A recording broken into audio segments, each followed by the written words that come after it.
within a quarter mile in any direction, you literally had more nuclear military power, nuclear submarines, ballistic submarines, attack submarines, 2 or 3 aircraft carriers, destroyers, Arleigh Burke-class destroyers, etc., etc.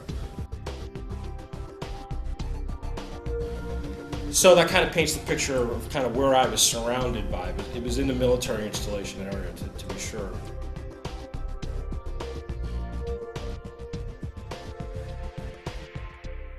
Yeah, where do you live about? I live in Virginia. You live in Virginia? Currently, yes. And we hear that you had a major sighting, at least one? Yes. Well, 2, but the first one was very far away, and it looked like a meteor until it slowed down and made a long, slow, sweeping curve. So you're not really certain about that one? Oh, it wasn't an aircraft. Okay. It wasn't a spacecraft. It wasn't a satellite. Okay. I don't know what it was. Okay. But you had a major sighting. Major sighting in 1997. Yeah. This was March 12, 1997 at 9:08 p.m. Eastern Standard Time in Norfolk, Virginia. And this was I would find out later, the night before the Phoenix Lights. Okay. I basically saw 800 foot wide, well, I say 800 foot wide, 600 to 800 foot wide. To give you some idea of what that is, that's 3 747s wingtip to wingtip side by side. Okay, that's huge. Yeah. And how far away was it? Initially, when it started, and this is all on the DVD, but when it started, it passed in front of the 3 stars of Orion's belt, and it blinked out each light individual. There were no lights on the boomerang-shaped craft at all. Okay. None. And like I said, I was in the Civil Air Patrol, and I knew that we were in a strict airspace, like I told you about the military base. Yeah. And TCA, restricted space like that, you have to have even if you're not in that, you have to have what's called anti-collision lights on. Okay, FAA regulations. If you don't have your anti-collision lights on, you could be, seriously penalized. You may even lose your license. The discretion of the FAA. It's pretty reckless, and you really get reprimanded, especially if you're in terminal control area and you're in a restricted military control area with military, ballistic submarine, nuclear, et cetera, So it caught my attention. And as it passed in front of the 3 stars of Orion's belt, it blinked each one out individually as it passed in front of each one sequentially. And I was like, oh, what the hell is that? It doesn't have anti-collision lights on. And I really thought that because it was so far away and didn't have lights on, that it had to be a hang glider because of the shape. It was probably 5,000 feet, 6,000 feet up, which is pretty high. Within, no sooner did I think that it was a hang glider, maybe a mock takedown by the SEALs of the base, which they could train for, definitely train for. It dropped in altitude, but when it dropped, a plane will do this, okay? A helicopter can do this, okay? A balloon can do this, okay?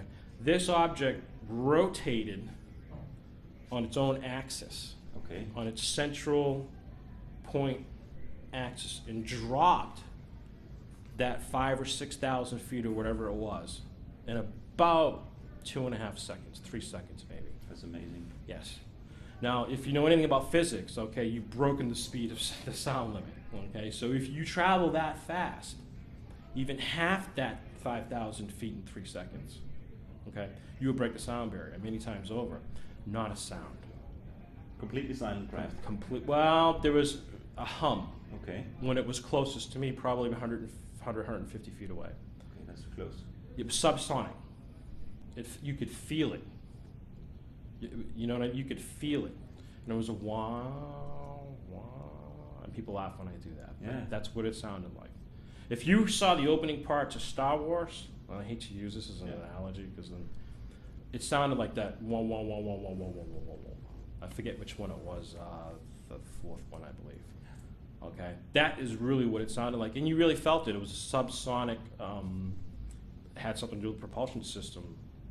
That's all I can think of. So anyway, it dropped, did the rotation thing. It dropped to treetop level, and I lost it because it was actually so low. It was behind the house that I was in front of me, and then it slowly went like this. About 30, 35 miles an hour, okay? And as it got to my perpendicular point, okay, so I'd seen it from below, which I could see a boomerang shape. Now I was at my 90-degree point, okay, so I could see it from its side. And at that point, I realized it wasn't a B-2, it wasn't a hang glider, and I didn't know what the hell it was. And I was in shock.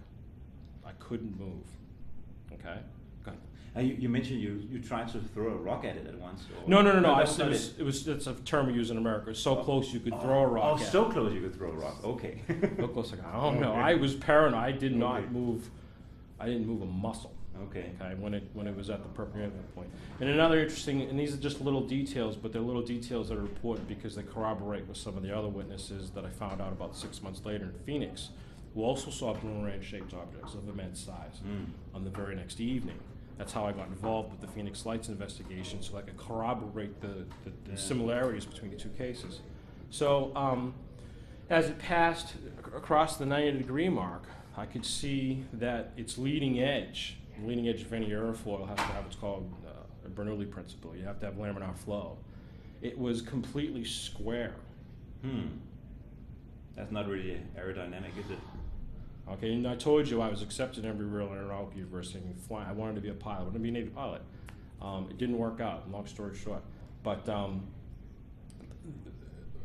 at that point, I mean, it was just, I was in shock. You understand, I flew in the Civil Air Patrol with pilots on search and rescue missions. And you know, you're with pilots, some of these guys had 30 or 40,000 hours of flight time, which is just unbelievable amount of time. And you get military pilots today who might have 12, 1,500, 2,000 hours. That's a lot of time in a jet, right? These guys had 20, 30, 40,000 hours. Never, and if you've ever been in a small plane, it's about this big. It's smaller than a Honda, okay? And never once did anything about UFOs ever come out. You know what I mean? And to experience what I experienced and to see what I saw, and knowing what I knew about aerodynamic principles and physics, and I went to college for mechanical engineering, so I had at least a pretty good idea of what was probably out there. And it was just unbelievable. I mean, it was just unbelievable. I actually, at its closest point when it was perpendicular, that's when it was closest to me, it yawed. Okay, yaw on a plane is when you put the rudder on, okay? And so it kind of made a little slight correction. It yawed to the right, and it sort of lifted the left wing a little bit as it did that. And then it corrected by yawing to the right a little bit. Now, it didn't have any rudder surfaces, didn't have any control surfaces. I'm just trying to give you some idea of its motion. Other than that little correction, I mean, it was like it was a video display.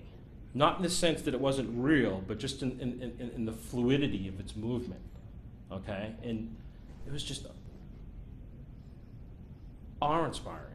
I was in shock. Do you think it was as big as the craft that was observed in Phoenix, the big V-shaped craft? Here's the thing. Initially, when I made my initial report, I thought it was 800 feet wide. The reason why I thought it was 800 feet wide was because my judging of the distance was based on other objects that I knew the distance to.